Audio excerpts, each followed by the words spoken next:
Boss, buong puso ako humihingi ng tawad sa nagawa kong kasalanan sa'yo kahapon. Gusto sana kitang imbitahang mag-dinner pagkatapos ng shift natin. Nagpa-reserve na rin ako. Sana mag-reply ka sa message ko.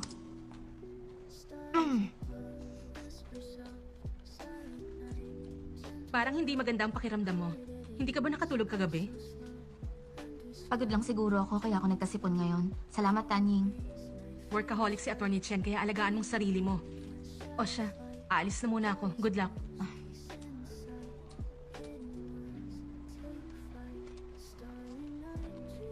Good luck din sa'yo.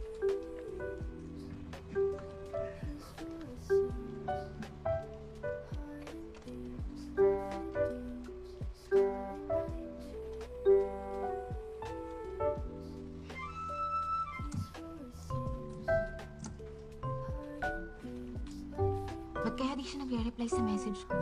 Sana di niya tinanggal ang year-end bonus ko.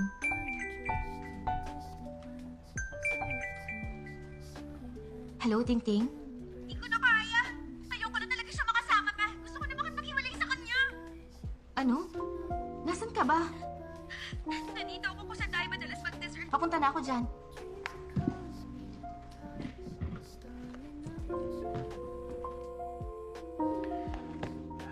Ganun na lang muna ngayon. Attorney Chen, mag-dinner tayong dalawa mamaya. Sorry. May lakad na kasi ako. Gagalingan ko sa kaso. Makakaasa ka. Alam ko naman yun. Ingat ka. Thanks.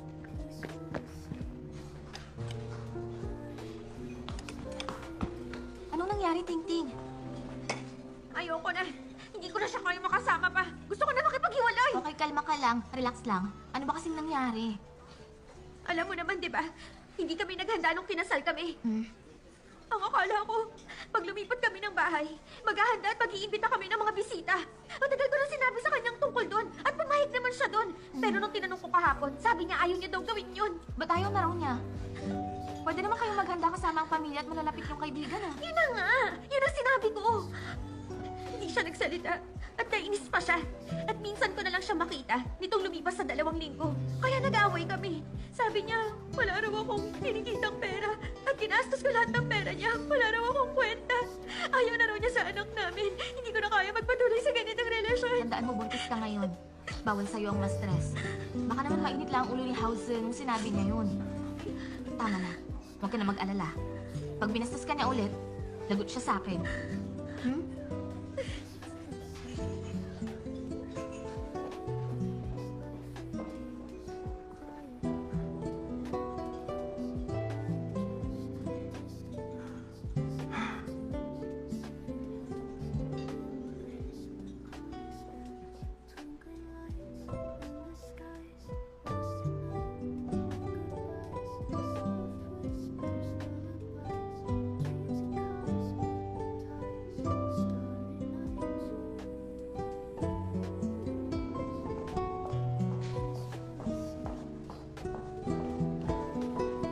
Sir, gusto niyo po bang initin ko to? Hindi na, salamat. Enjoy your meal po.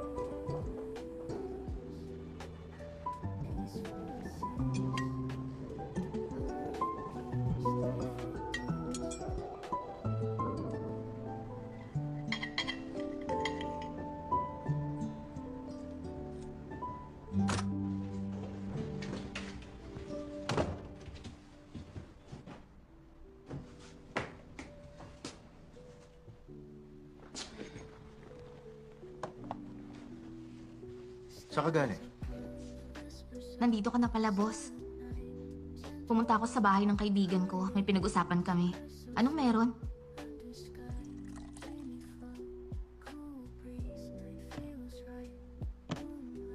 Boss? Pumunta ka ba rin sa restaurant? Nakalimutan ko ang tungkol doon.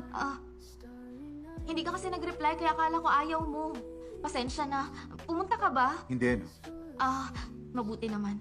Kundi palpak na naman ako. Boss, nagugutom ka ba ngayon?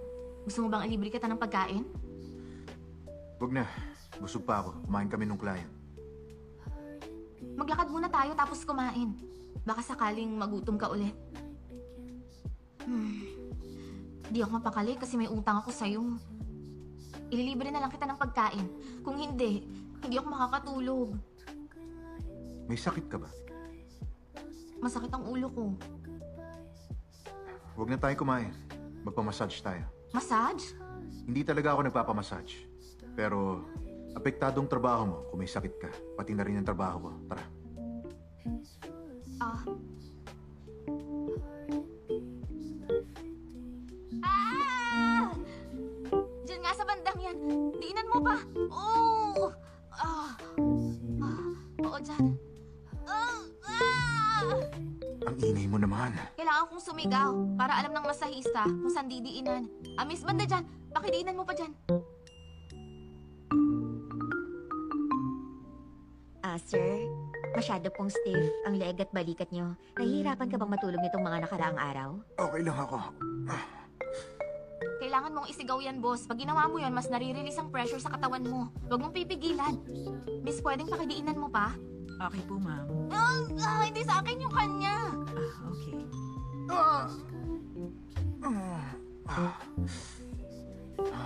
Okay ka lang ba, sir? Okay lang. Isama mo sa akin. Okay po. Boss, ang sabi ko libre kita, di ba? Maganda dito sa spa. Talaga nakaka-relax. Alam mo, walang ganitong klaseng spa sa lugar natin. Dinala kita rito ngayon para makapag-enjoy ka. Okay. Siyang Yaw? Yaw-yaw? Anong ginagawa niya rito? Yaw-yaw? Sinong lalaking to? Sir, ako po yung... Siya yung lalaking kasama ni Yaw Yaw dun sa apartment. Hello, sir. Mukha naman disente ang itsura niya.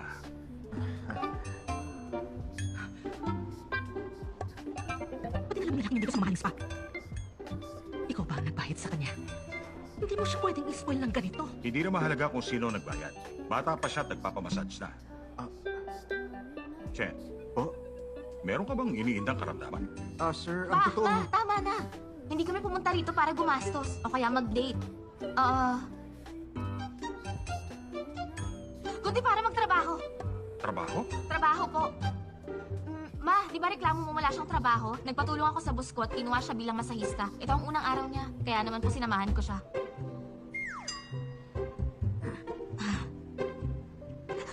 Massage pa? Doon po yung front desk. Tara na pa. Mama, dito, nakaka-relax magpamasahe. Leg massage, back massage, o neck massage. Meron sila nun. Tara, Paano siya nakapasok dito? ililibre ko kayo. Ano pong massage ang gusto niyo? Madam, okay po ba yung in-arrange ko para sa Oo, inyo? okay naman. Uy! Teka! Hindi ba anak mo yun? Ano namang ginagawa niya rito? Pag sinasama ko siyang magpamassage dito, lagi siyang tumatanggi. Ano naman kaya ang dahilan at nandito siya ngayon? Siya ba yung anak niyo, madam? Oh, Iniisip ko kung bakit malakas ang dating niya. At yung babaeng kasama po niya kanina, daughter-in-law niyo ba siya? Maganda siya. Maswerte kayo, madam. daughter-in-law? Nakita mo itsura niya? Ha? Kababayad lang po nila ng bill. Kung alam ko na anak ko siya, bibigyan ko siya ng discount. Okay, salamat. Next time po, sagot ko na!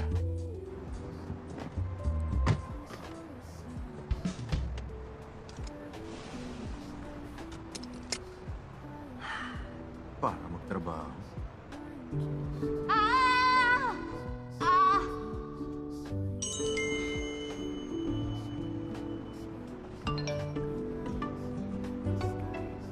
Sorry po talaga, boss. Ihahatid ko sila sa kamag-anak namin. Next time ako sasagot pag kumain tayo. Fiesta yun. Ikaw bahala.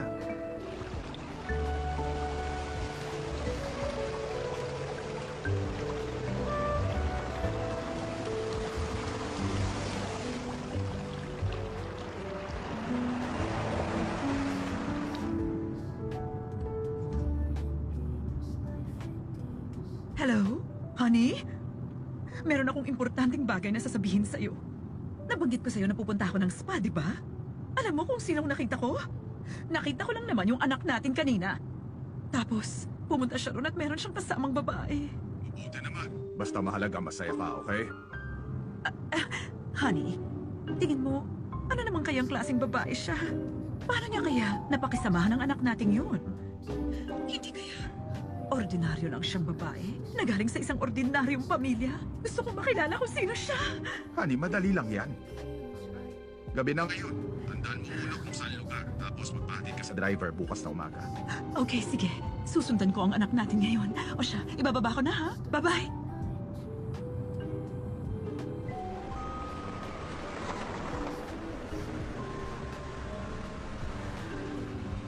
Hinto mo, dito.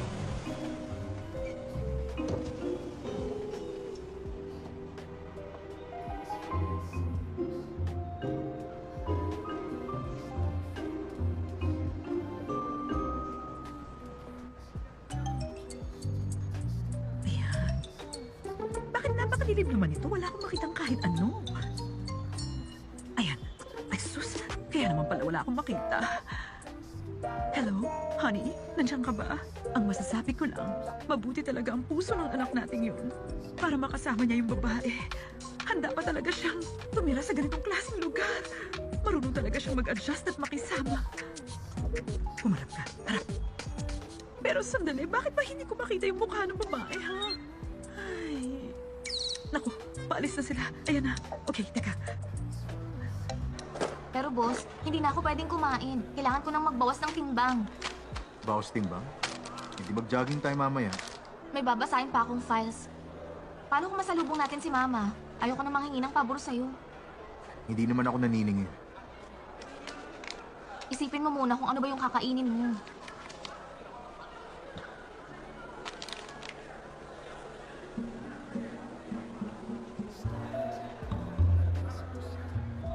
Okay na to, tama na yan. Oh my goodness. Hindi ako makapaniwalang na isasama niya mag-grocery shopping ang masungit nating anak, honey. Mukhang madiskarte siya. Napapahanga niya ako. Honey, good job ka dyan. Ba't di ka pa umuwi at ako naman na magche-check? Okay? Naku, hindi na, honey. Bored ako sa bahay at wala akong ginagawa. Baka ngayon ko lang makita ng malapitan ang anak ko na ganito. At saka isa pa, itong pagsunod-sunod ko sa kanya, nag-i-enjoy akong gawin. Kailangan ko ipagpatuloy ito. Hanggang sa muli. Sige, ikaw bahala. Basta honey, huwag kang magpapagod dyan, ha?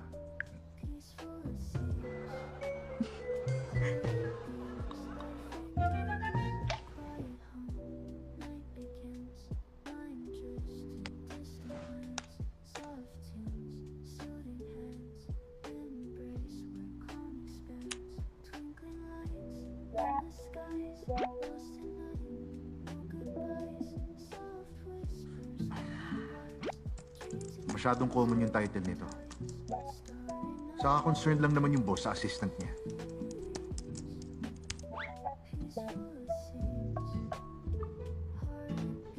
Naku! Nagpapanggap lang na malakas yung boss kasi di pa niya napapasagot yung assistant niya.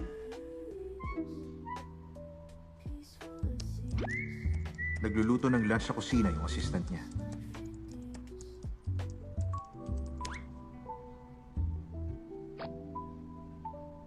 Ano naman? Ipinapakita lang naman nun na kontrolado pa rin ng boss niya yung assistant niya eh. Kung in love sila, di dapat magkasama sila nagluluto sa kusina.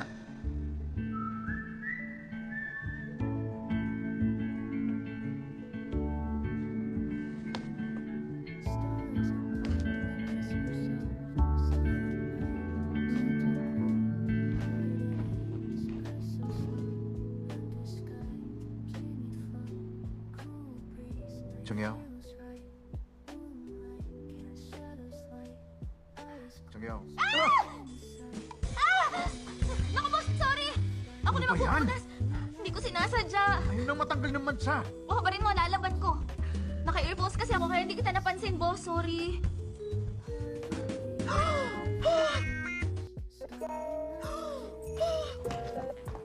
Huli kayong dalawa!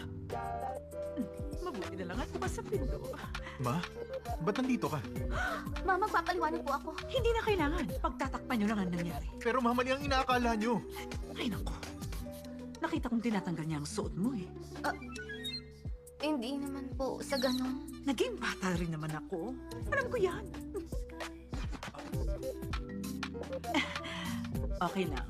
Naiintindihan ko. Yung anak ko, madalas mukha siyang walang pakialam. Pero magaling kumilatis yan. Sige, babasahin kita. Hulaan ko. Isa kang mayamang dalaga na love at first sight sa kanya, tama?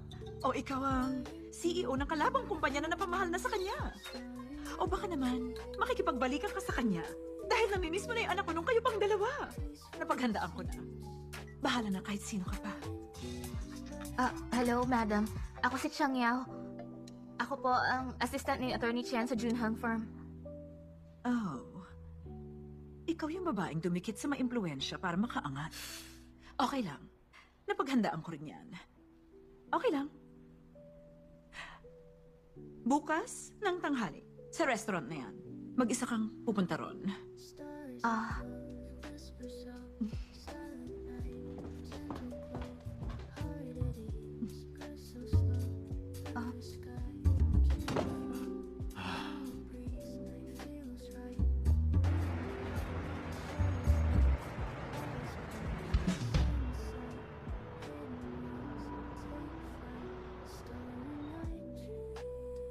Alam mo kung bakit kita inimbita ngayon? Kung alam mo, sagutin mo yung tanong ko sa'yo. Hindi, masyado naman yata yun. Huwag ganun. Okay. Okay ang side na to. Alam mo ba kung bakit inimbita kita? Para makausap kita ngayon? Ganyan, tumingin ka. Ganyan dapat. Chance ko nang umarte.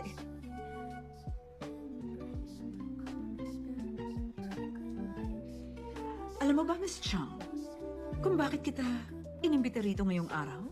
Nang ikaw nang mag-isa? dahil po ba sa nangyari kahapon, magpapaliwanag po ako. Hindi na yun kailangan. Di na ako magpapaligoy-ligoy pa. Huwag na tayong magsayang ng oras. Magkano kailangan para iwanan mo na ang anak ko? Ha? 5 million? Ma'am, magkasama lang naman po kami ng boss ko sa bahay. Gawin ko ng 8 million. Kung di po kayo naniniwala, tanungin niyo po siya. Simpleng empleyado niya lang ako. Paano magiging kaming dalawa? 10 million na. Pag-isipan mong mabuti. Hindi maliit na halaga ang 10 million. Ano ba to? Hindi naman siya nakikinig sa akin eh. Ma'am, hindi po ito tungkol sa pera. Huwag mong sasabihin sa akin, nagmamahalan kayo at di kayo mapaghihiwalay dahil luma na yan. Kahit yung ibang drama, hindi na ginagamit yan. Gasgas na masyado. Ang totoo po. Ang akala mo ba? Pagkatapos kong ibigay sa'yo ang pera, bigla kitang kakasuhan ng extortion? Okay lang. Naiintindihan ko. Ganito, ikaw na mismo ang gumawa ng gift contract para rito. Ipanotaryo natin. Para malinaw na regalo ko ang pera sa'yo.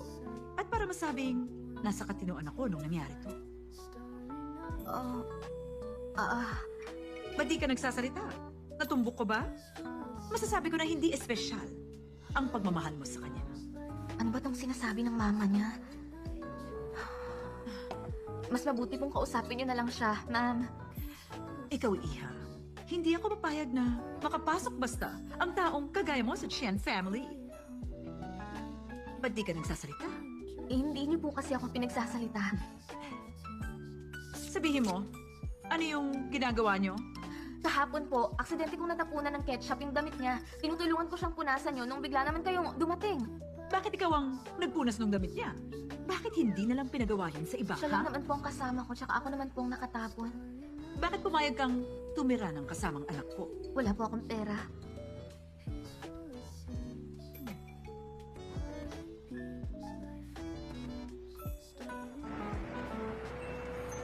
Papa! Pa!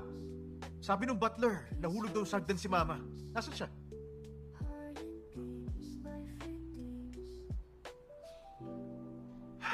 Babalik na ako sa firm. Napaka-miserable nito ang buhay ko! Oo, oo.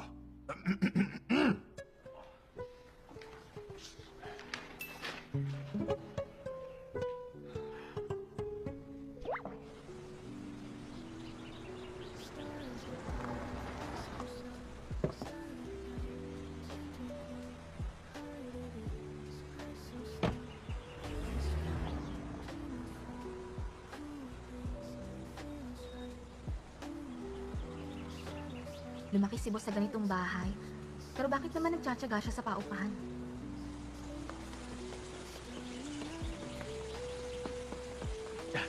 Miss Chang, welcome po. Liga, dito po. Okay. Diretso lang. Ay,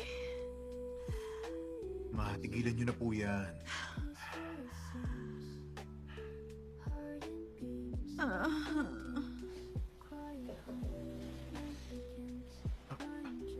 Ba't nandito ka? Dumating ka na. Sige, pasok. Huwag ka nang mahiya. Masama raw ang pakiramdam niya at gusto ako makita. Ma'am, okay lang kayo? Sige na, umalis ka na. Dito ka lang. Halika, tingnan ko nga ang itsura mo.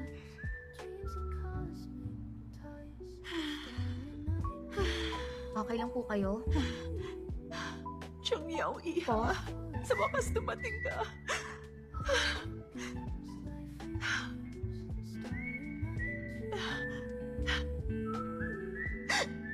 Simula ngayon, dapat mabuhay kayo ng maayos. Naiintindihan niyo? Malinaw ba? Promise niyo.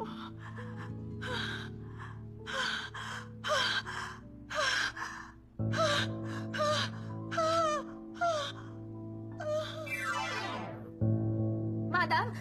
Ma'am? Ma, tama na yan. Ha? Ma'am? Ilang beses ko bang sasabihin na walang namamagitan sa amin? Huwag ka na kasing manood ng drama. Ikaw? Wala naman ako sinabi. Ba't nagmamadali ka? May totoong feelings talaga si Chong Yao sa'yo.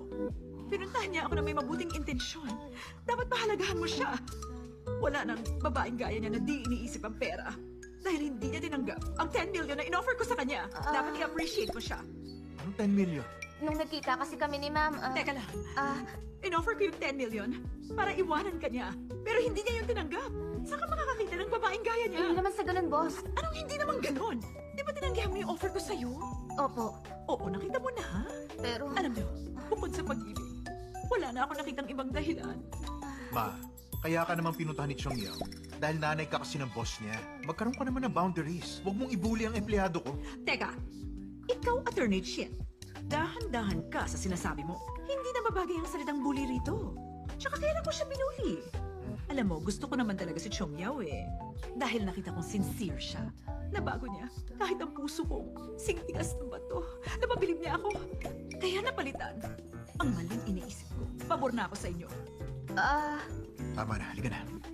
okay. Ay, naku, bakit hindi mo naalis? May pag-uusapan pa kaming dalawa ni Chong Yao. Ano namang pag-uusapan yung dalawa? Bakit? Hindi ba kami pwedeng mag-usap ng kaming dalawa lang? Magkaibigan kami ni Chong Yao. Sige na, umalis ka na. Dali. Boss. Ma'am? Chong Yao, tingnan mo. Si Jian Hang, sinusuportahan ka niya. Pero wala naman po kaming relasyong dalawa, ma'am. Totoo ba yun? Hindi. Umiiwas ka ng tingin. Nagsisinungaling ka. Ma'am, huwag po kayong umiyak. Nakakasama po yung sobrang pag-iyak. Matagal nang hindi maganda ang kalagayan ko. Kanina ko pa sinusubukang ipagsama kayo ni Jian Hang. Dahil umaasa akong may kasama na siyang babae sa buhay niya at naalagaan siya ng mabuti. Para hindi na siya maging malungkot pa. Pero ayaw niyo. Huwag kayong mag-alala. May mahanap din siyang tao na para sa kanya. Sa tingin mo kaya? Tulungan mo akong kumbinsihin si Jian Hang na makipag-blind date.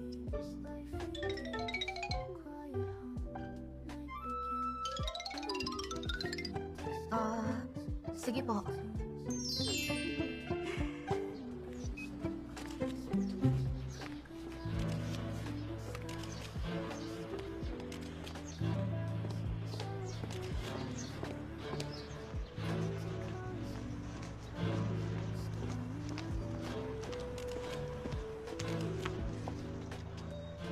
Mr. Wang!